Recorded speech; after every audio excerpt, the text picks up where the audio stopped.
Greg Vincent here with AgWeb. We're at the 2011 Farm Journal Forum. Jim Wiesemeyer here with Informa Economics. And Jim, a couple of things to talk about today. First, let's talk about MF Global. And there's some farmers out here in the session that want some answers from Congress. Can Congress really do anything? No, other than hearing the sad and being empathetic. This is one of those ones, I know every speech I give, a show of hands goes up of how many farmers or ranchers were affected by the MF Global. And it's interesting, they all tend to sit in the back, and more than a few hands goes up. What Congress can do is too late, but to look at not just more regulations.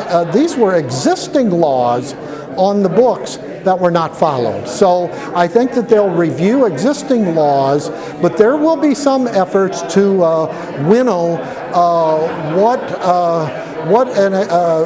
a firm can use with other people's money, what they can invest in. Colin Peterson will soon be introducing a bill to really take that legislation back to the way it was in 1968. You think there's going to be much will there to do that?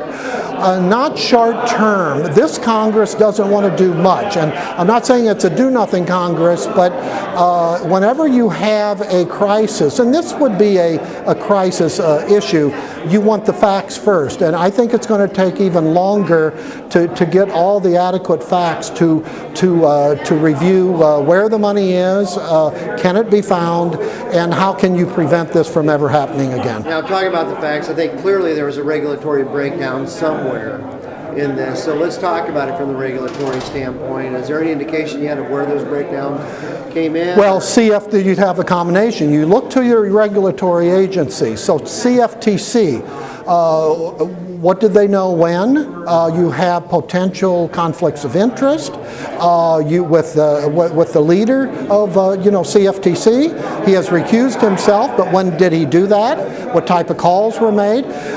Some observers are telling me that CME's role in this, their review, whether or not they call it an audit or a spot check, will have to be reviewed. And I think that's proper. I'm not saying CME did anything wrong, but questions are being asked. It's very similar to the financial implosion that we had in this country in 2008 when the Securities and Exchange Commission was found very wanting.